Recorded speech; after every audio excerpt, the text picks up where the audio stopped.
तो hello friends, welcome to this new episode. आपका बहुत बहुत स्वागत है इस न्यू एपिसोड में। और आज हम सीखेंगे कि किसी ऑब्जेक्ट का स्फेरिकल मिरर से जो इमेज बनता है उसको ट्रेस कैसे करते हैं, उसको ट्रेस कैसे करते हैं, मतलब कैसे देखते हैं कि कैसे कहाँ पर ऑब्जेक्ट कहाँ पर इस ऑब्जेक्ट का इमेज बनना चाहिए। इसको सिंपली बोलते हैं रे ट्रेसिंग। रे ट्रेसिंग, ठीक, फॉर फाइंडिंग इमेज। ओके,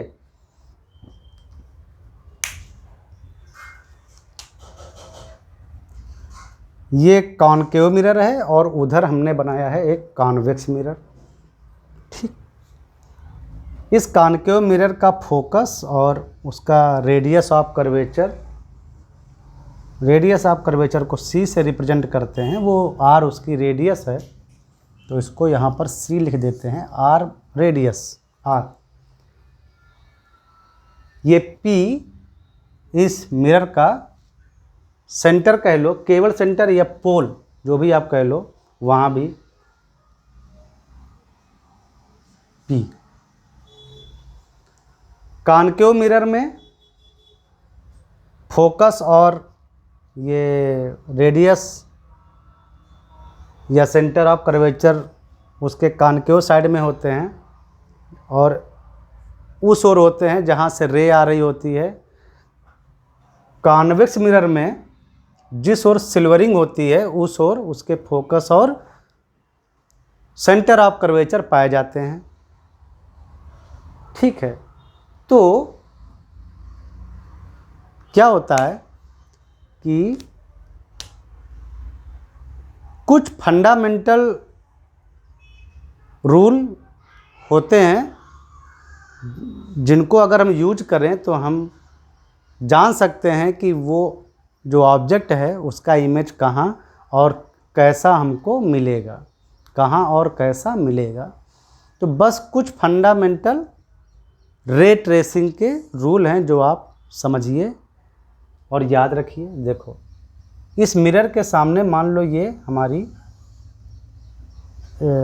हमारा कोई ऑब्जेक्ट है। ऑब्जेक्ट यहाँ से यहाँ तक है, ए पॉइंट से बी पॉइंट यहाँ तक। सिमिलरली हमने इस कॉन्वेक्स मिरर के आगे भी एक ऑब्जेक्ट रखा ए से बी, यानी वो ऑब्जेक्ट पॉइंट ही नहीं है, वो ऑब्जेक्ट की कुछ हाइट है। ठीक है, ऐसे। तो उसमें जो हम फंडामेंटल रूल बताने जा रहे हैं रे ट्रेसिंग के, उसमें से आप सबको लगभग सब कुछ नॉलेज तो है ही है। ये देखो, ये सेंटर ऑफ कर्वेचर है मिरर का, यानी ओरिजिनल स्फेयर का जिससे कि ये मिरर बना है, ये उसका सेंटर है। तो सी पी ओरिजिनल मिरर के लिए रेडियस रही होगी। तो सी पी जो है, सी पी जो प्रिंसिपल एक्सिस पर जो ये है सी पी, ये मिरर पर नॉर्मल है। या आप ये कह लो कि सी से जाने वाली हर रेज, स्ट्रेट रेज, मिरर पर नॉर्मल ही होती है। ठीक, तो नॉर्मल की ओर जाने वाली रे रिफ्लेक्शन के बाद उसी नॉर्मल से वापस आ जाएगी, क्योंकि रिफ्लेक्शन में नॉर्मल से एंगल सेम होता है। अगर कोई रे, ये मान लो इस पॉइंट ए से रे चली और वो रे ऐसे सीधे जा रही है, तो वो नॉर्मल से जीरो एंगल बना रही है, यानी जो रिफ्लेक्टेड रे होगी वो भी नॉर्मल से जीरो एंगल बना रही है। कोई रे अगर नॉर्मली जा रही है तो वो नॉर्मल से जीरो एंगल बनाएगी। तो रिफ्लेक्शन लॉ के हिसाब से जो रिफ्लेक्टेड रे है वो भी नॉर्मल से सेम एंगल यानी जीरो बनाएगी, तो वही रे वापस आ जाएगी ऐसे। तो सिमिलरली अगर हम एक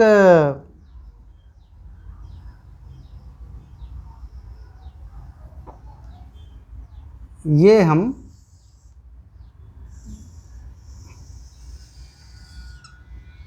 बी से इस पॉइंट से सेंटर ऑफ कर्वेचर की ओर जाती हुई अगर कोई रे लें, लाइट रे,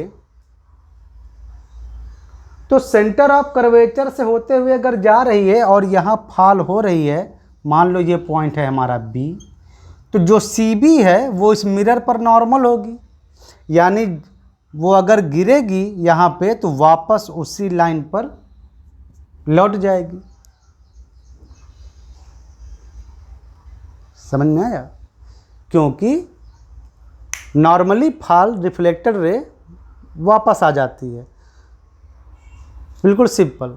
तो कोई भी रे जो सेंटर ऑफ कर्वेचर से होते हुए जाएगी, वो जिस पाथ पर जाएगी उसी पाथ पर रिफ्लेक्शन के बाद वापस हो जाएगी। रूल नंबर 1 ये आपको हेल्प देगा, ये आपको हेल्प देगा कि जो रे सेंटर ऑफ कर्वेचर से पास होकर मिरर पर गिरेगी वो अपने पाथ पर वापस लौट आएगी, क्योंकि this is nothing but is a normal रे। तो ये आपको एक फंडामेंटल रे ट्रेसिंग का कॉन्सेप्ट आपको पता हो गया। ठीक है। दूसरा, अभी इसके पहले हम लोगों ने पिछले एपिसोड में सीखा, जब हम फोकस निकाल रहे थे कि फोकस कैसे डिटरमाइन करते हैं, तो फोकस कैसे निकालते थे कि इनफाइनाइट डिस्टेंस से पैरेलल रेज, प्रिंसिपल एक्सिस के पैरेलल रेज मिरर पर डालते थे,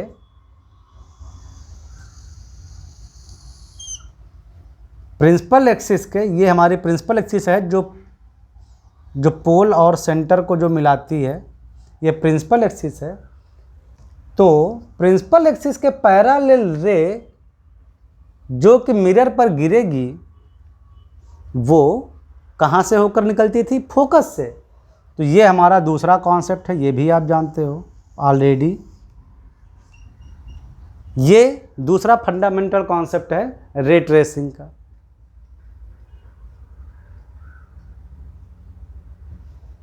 तीसरा देखो, सीपी ऑलरेडी इस मतलब सेंटर ऑफ कर्वेचर और पोल को मिलाने वाली जो लाइन है, यानी जो प्रिंसिपल एक्सिस है, वो ऑलरेडी इस मिरर पर नॉर्मल है। तो अगर यहाँ से हम P को मिलाएं तो जो एंगल ये बनेगा थीटा, सेम एंगल थीटा से ये रे वापस निकलेगी या रिफ्लेक्टेड हो जाएगी, क्योंकि CP नॉर्मल है मिरर पे। या इन जनरल टर्म आप हमेशा याद रखें कि सेंटर ऑफ कर्वेचर से इस मिरर पर चाहे जो स्ट्रेट लाइन डालोगे सब नॉर्मल होंगी, तो CP भी नॉर्मल है। तो अगर रे इस पोल पर गिरती है या इस मिरर के सेंटर पर गिरती है, मतलब मिरर के सेंटर पर, तो वो प्रिंसिपल एक्सिस से सेम एंगल बनाती हुई रिफ्लेक्ट होगी।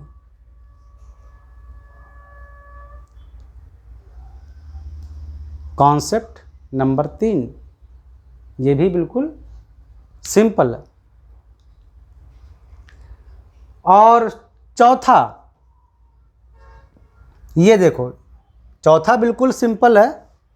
अभी हमने देखा कि जो पैरेलल रेज, जो कि प्रिंसिपल एक्सिस के जो पैरेलल रेज हैं वो फोकस से होकर ऐसे निकल रही हैं, फोकस F से होकर ऐसे। तो अगर आप इसी को रिवर्स से देखो तो आप ये भी कह सकते हो कि जो रे फोकस से जाएगी और मिरर पर ड्रॉप होगी। अब देखो हम इसी रे को ज़रा उल्टा करके देख रहे हैं। रे तो रे होती है, वो उसका एक फिक्स पाथ होता है, तो आप उसको वापस ट्रेस कर सकते हो। तो हम ट्रेस कर रहे हैं रिवर्स में, तो अगर ये फोकस से जाए तो इसका मतलब है कि ये फिर मिरर पर टक्कर मार के प्रिंसिपल एक्सिस के पैरेलल निकलेगी। ये चौथा कॉन्सेप्ट है। तो फोकस वाले दोनों कॉन्सेप्ट तो रिवर्स हैं एक दूसरे के, कि पैरेलल रेज प्रिंसिपल एक्सिस के फोकस से निकलेगी, और इसका रिवर्स कि फोकस से जाने वाली कोई भी रे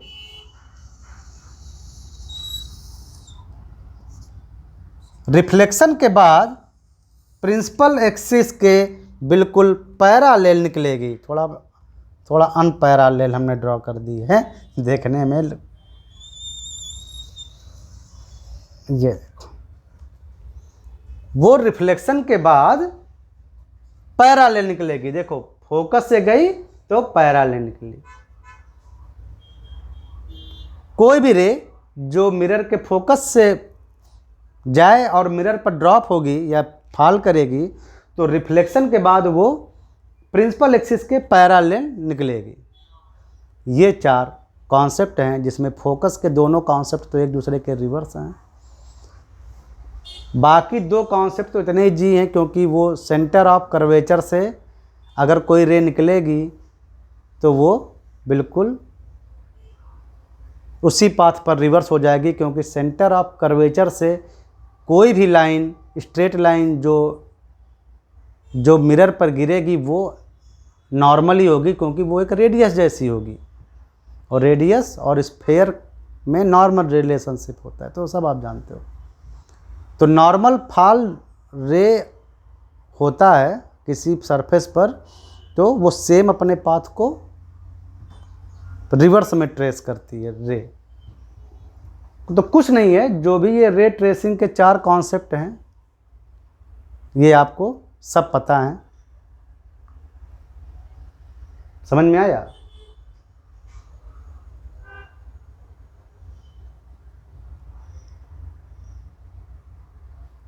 ठीक है।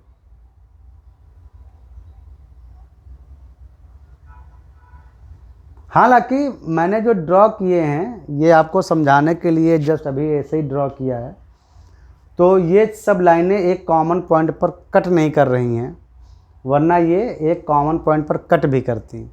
ठीक है, जब आप बनाएंगे तो कट करेंगी, और इनमें सभी की ज़रूरत नहीं है, 1-2 से ही मतलब 2 से ही काम चल जाता है। ठीक है। फॉर एग्ज़ाम्पल, अगर आप ये सब समझ गए हों तो हम इसको मिटा के आपको बताते हैं। उसके पहले हम इधर भी थोड़ा बता देते हैं, कॉन्वेक्स मिरर पर ये चारों कॉन्सेप्ट। तो ये जो सेंटर ऑफ कर्वेचर है कॉन्वेक्स मिरर का,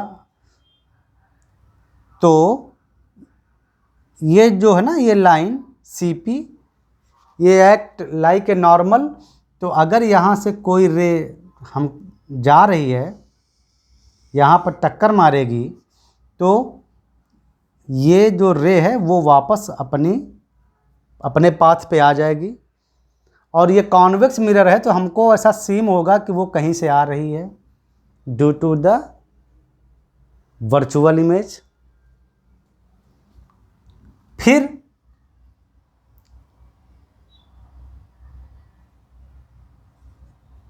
अगर कोई रे ऐसे आ रही है, कोई रे आ रही है और बिल्कुल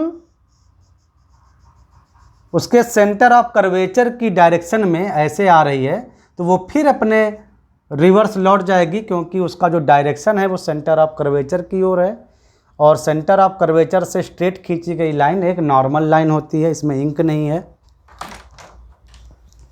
शायद इसमें है।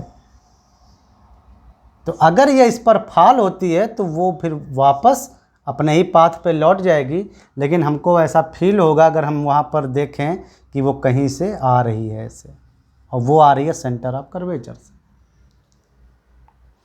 तीसरा, बिल्कुल वही बात कि अगर कोई रे कॉन्वेक्स मिरर पर पैरेलली ड्रॉप होगी, या फाल होगी तो वो कहाँ से जाएगी, फोकस से जाएगी। लेकिन यहाँ फोकस ये आगे रे रियल में तो क्रॉस करेगी नहीं, तो जब वो रिफ्लेक्ट होगी तो इस तरह से रिफ्लेक्ट होगी कि वो लगे कि वो फोकस से होके आ रही है। क्योंकि रियल में तो वो ऐसे निकल जाएगी, फोकस से नहीं जाएगी। लेकिन अगर हम यहाँ से ऑब्जर्व करें तो हमको लगेगा कि वो एफ पॉइंट यानी फोकस से आ रही है, ऐसा हमको आभास होगा।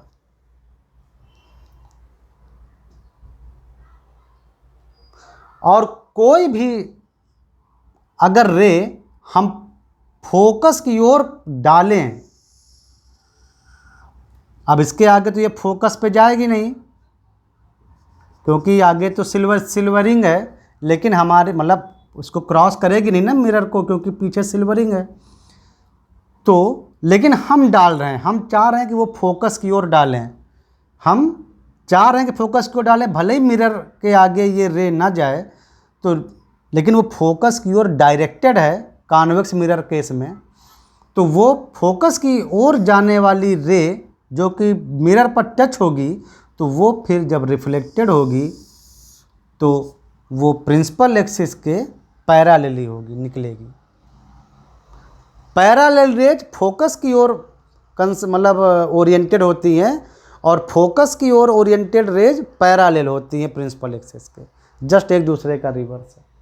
तो ये रे अगर फोकस की ओर जा रही थी तो ये रिफ्लेक्शन के बाद प्रिंसिपल एक्सिस के पैरेलली रिवर्स होगी। तो यही चार कॉन्सेप्ट वहाँ पर हैं। पर वहाँ पर कुछ ऐसा पिक्चर होगा कि रियल रेज एक्चुअली फोकस और सेंटर ऑफ कर्वेचर तक कभी पहुँचेंगी नहीं, हमें सिर्फ वर्चुअल फीलिंग आएगी, मतलब वर्चुअल इमेज हम केवल गेन करेंगे। बाकी रियल में वो रेज तो किसी और डायरेक्शन में चली जाएंगी रिवर्स होके, लेकिन ऑब्जर्वेशन से हमको फील होगा या परसीव होगा कि वर्चुअल इमेज ऐसे ऐसे करके बन रही हैं। तो ये उनकी लाइन ट्रेसिंग है या रे ट्रेसिंग है।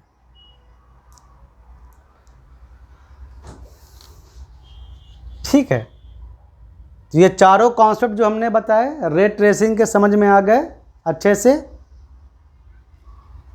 जो हमने जो चारों कॉन्सेप्ट जो बताए वो रे ट्रेसिंग के अच्छे से समझ में आ गए। उसका यूज कैसे करते हैं बता देते हैं हम थोड़ा। अभी तो समझा रहे थे काफ़ी, तो काफ़ी कॉम्प्लेक्स पिक्चराइजेशन हो गया, थोड़ा इजी करके आपको समझाते हैं।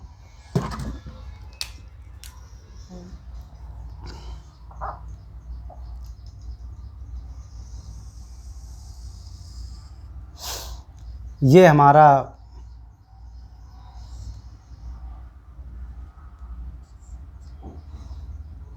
ए बी हमारा कोई ऑब्जेक्ट था, हमने इसको मिरर के आगे रखा। तो यहाँ से एक पैरेलल आप रे खींचिए, चारों जो रूल बताएं, तो आप एक पैरेलल रे डालेंगे तो वो फोकस से होकर रिफ्लेक्टेड हो जाएगी। ओके, दूसरा आप सेंटर ऑफ कर्वेचर से रे डालिए, जो डालेंगे रे वो अपने ही पाथ पे लौट जाएगी ऐसे, क्योंकि सेंटर ऑफ कर्वेचर से कोई भी लाइन मिरर पर नॉर्मल होती है। तो हमने सिर्फ यही दो रे ली और दोनों ने एक दूसरे को कहाँ पर कट किया, यहाँ पे कट किया। तो ये बी पॉइंट का इमेज बना यहाँ बी पॉइंट पे, और ए पॉइंट से अगर कोई रे लेंगे तो वो वापस सी से अगर कोई रे फिर से सेंटर ऑफ कर्वेचर से और पोल की ओर जो रे जाएगी वो वापस अपने पाथ पे लौट आएगी, क्योंकि ये भी सेंटर ऑफ कर्वेचर से जा रही है, पोल पे जा रही है। ये सीपी मिरर पर नॉर्मल है तो अपने ही पाथ पर वापस आ जाएगी। तो ए का जो मिरर इमेज बनेगा वो इसी लाइन पर बनेगा। और सिंस अब बी का ये मिरर इमेज बन चुका है बी डैश, तो यहाँ से ऐसे ऊपर की ओर परपेंडिकुलर डाल दो, तो जहाँ पर कट करेगा वो ए का इमेज होगा ए डैश। तो हमने देखा कि ए बी का मिरर बना A dash B dash, B dash पे आ गया, ए पॉइंट ए डैश पे आ गया। ये ऐसे था, वो वैसे, यानी रिवर्स हो गई इमेज जो है वो रिवर्स हो गई। अब पहले सीधा था, इमेज में उल्टा, बी पॉइंट नीचे आ गया। तो कोई भी दो रेज से ही काम चल गया। बी पॉइंट का इमेज हमको मिल गया, दो रेज के क्रॉस सेक्शन जहाँ पर क्रॉस किया वो पॉइंट से हम केवल निकाल ले गए। बी से गुजरने वाली दो रेज एक पैरेलल गई तो वो फोकस से निकलेगी जाते हुए, और जो कर्वेचर से जाएगी सेंटर ऑफ कर्वेचर से, वो वापस सेंटर ऑफ कर्वेचर पर आएगी। तो ये रे रिफ्लेक्टेड और ये रे रिफ्लेक्टेड दोनों ने एक दूसरे को बी डैश पर काटा, तो यानी ये बी डैश, ये जो पॉइंट है बी डैश, ये बी का इमेज हुआ। और ए से जो भी रे ऐसे जा रही है वो अपने ही पाथ पर लौटेगी। इसका मतलब कि ए का जो इमेज बनेगा वो इसी लाइन पर बनेगा। तो वो जानने के लिए हम बी से यहाँ पर नॉर्मल डाल देते हैं, क्योंकि ये भी नॉर्मली खड़ी थी ऑब्जेक्ट जो वस्तु थी, तो ये भी हम डाल देते हैं। तो ये हमको ए पॉइंट मिल गया ए डैश। तो इसका इमेज ए डैश और बी का इमेज बी डैश, यानी ये हो गया हमारा टोटल इमेज, जो कि उल्टा मिला, इन्वर्टेड मिला।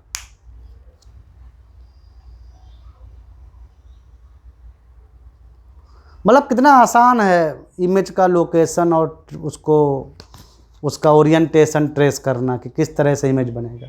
सिमिलरली इन्हीं रूल्स का फॉलो करते हुए हम यहाँ पे आते हैं कॉन्वेक्स मिरर में, और ज़रा देखते हैं।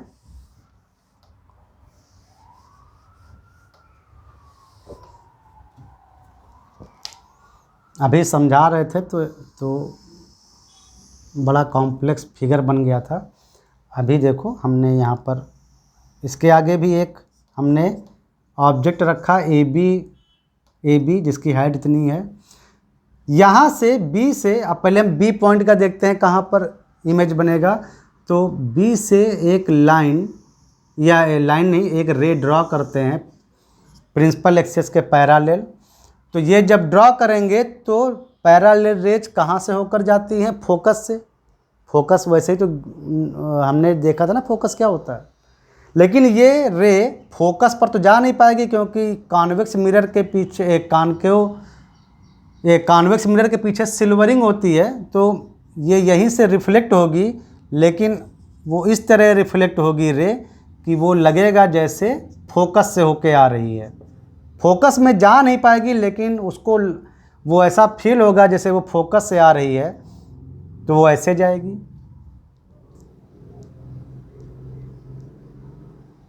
समझ में आया? और सेंटर ऑफ कर्वेचर की ओर इसको डालो, यहां से मिलाओ, तो अब ये सेंटर ऑफ कर्वेचर की ओर अगर ये जा रही है रे, तो सेंटर ऑफ कर्वेचर की ओर जो स्ट्रेट लाइन होगी वो तो मिरर पर परपेंडिकुलर होगी, यानी ये जो होगा ये नॉर्मल होगा लाइन। तो नॉर्मल जो रिफ्लेक्शन होता है वो अपने ही पाथ को ट्रेस करता है रिवर्स में। वो सेंटर ऑफ कर्वेचर की ओर जाती तो, लेकिन जा ही नहीं पाएगी, उसके पीछे मिरर है। लेकिन फिर भी सेंटर ऑफ कर्वेचर की ओर अगर वो जा रही थी तो यहीं से अपने पाथ पर वापस आ जाएगी लौट के, और हमको ऐसा लगेगा जैसे वो सेंटर ऑफ कर्वेचर से होके आ रही है। तो ये दोनों जो आभासी रे, जो आभास हो रहे हैं, जो परसीव्ड रेज हैं, वो एक दूसरे को कहाँ पर काटती हैं? यहाँ पे देखो, ये रे और ये रे एक दूसरे को कहाँ पर काटती हैं? यहाँ पे। तो ये हो गया बी पॉइंट का इमेज, यानी बी डैश। सिमिलरली अब हम ए पॉइंट पे आते हैं, इसके निचले पॉइंट पे। यहाँ से जो रे आप डाल रहे हो सीधा वाली पी और सी, तो ये सेंटर ऑफ कर्वेचर से होके लाइन जा रही है। इसका मतलब ये भी एक नॉर्मल रे है, तो ये लौट के पी पॉइंट से रिवर्स हो जाएगी और हमको लगेगा जैसे वो सेंटर ऑफ कर्वेचर से आ रही है, क्योंकि वो आगे जा नहीं पाएगी, लेकिन हमको ऐसा फील होगा कि आ रही है। तो यानी ए का इमेज जो है वो इसी लाइन पर कहीं बनना चाहिए, तो उसको इसी लाइन पर है, ये तो हमको पता हो गया कि ए का जो इमेज है वो इसी एक्सिस पर है। तो कहाँ पे है, तो बी डैश से यहाँ पर आप स्ट्रेट फॉल करा दीजिए, क्योंकि ये भी नॉर्मल था, तो हमने इसको यहाँ से नॉर्मल कराया और जहाँ पर ये गिरा वो ए का इमेज होगा, ए डैश। तो यानी जो ए बी का जो इमेज है वो बना A dash B dash. A dash B dash जो है वो ए बी का इमेज बना, और आप देख रहे हैं कि यहाँ पर जो ए बी का इमेज बना वो छोटा बना, लेकिन वो अपराइट है, यानी कि सीधा है। अगर ए बी इधर था तो ए डैश बी उधर है, यहाँ कुछ उल्टा मिल गया था हमें। ए बी ऐसे था और इसका जो इमेज था ए बी डैश वो नीचे की ओर था, क्योंकि बी पॉइंट नीचे आ गया एक्सिस के। यहाँ पर बी पॉइंट जो ये बी डैश है और बी है वो एक्सिस के दोनों ऊपर ही हैं, यानी स्ट्रेट इमेज बना, अपराइट इमेज बना, इनवर्स इमेज नहीं बना। और ये एक्चुअली में रेज डायरेक्ट रेज से नहीं बना है, ये मतलब वर्चुअल इमेज है, क्योंकि रेज आगे रियल में कोई रेज इस मिरर को पार करके गई नहीं है, ऐसा फील हो रहा है। तो ये जो ए डैश बी डैश बना ये एक वर्चुअल इमेज बना, ये भी आपको यहाँ से पता चल गया कि ये एक वर्चुअल इमेज है, रियल इमेज नहीं है। जबकि यहाँ जो ये ए डैश बी डैश जो बना था इन्वर्टेड इमेज यानी उल्टा इमेज, ये लेकिन रियल था। क्यों? क्योंकि सही में ये जो रेज गई हैं ये रियल में यहाँ से निकलती हैं, तो ये रियल इमेज था। तो रे ट्रेसिंग आई थिंक आप अच्छे से सीख गए हैं चारों कॉन्सेप्ट, ठीक है। और किन्हीं दो का भी इस्तेमाल करके या तीन का भी इस्तेमाल करके चारों में से हम इमेज ट्रेसिंग कर लेते हैं, बहुत आसान है करना। इसमें फोकस वाले तो दो रिलेशन बिल्कुल आप समझ ही गए कि जो स्ट्रेट लाइन पैरेलल जो स्ट्रेट लाइन जाएगी प्रिंसिपल एक्सिस के वो फोकस से होकर जाएगी, या जो फोकस से हो जाएगी वो मिरर पर पड़ने के बाद स्ट्रेट हो जाएगी, जो दोनों एक दूसरे के रिवर्स थे। और सेंटर ऑफ कर्वेचर से होकर कोई भी रे जाए वो आप वापस अपने ही पाथ पर रिफ्लेक्ट होगी, क्योंकि सेंटर ऑफ कर्वेचर से मिरर को मिलाने वाली स्ट्रेट लाइन एक रेडियस जैसी होती है जो ओरिजिनल स्फेयर पर परपेंडिकुलर होती है। तो चाहे वो प्रिंसिपल ये पोल से होकर जाए तब भी वापस जाएगी, कहीं से भी होकर जाए वो वापस जाएगी, कहीं से भी जाए वो वापस जाएगी। बेसिकली अगर देखा जाए तो ये चार कॉन्सेप्ट नहीं थे एक्चुअली, ये कुल 3 कॉन्सेप्ट थे। चलो मिलते हैं नेक्स्ट एपिसोड में। आई थिंक आप लोगों ने बहुत अच्छे से रे ट्रेसिंग समझ ली है। मिलते हैं नेक्स्ट एपिसोड।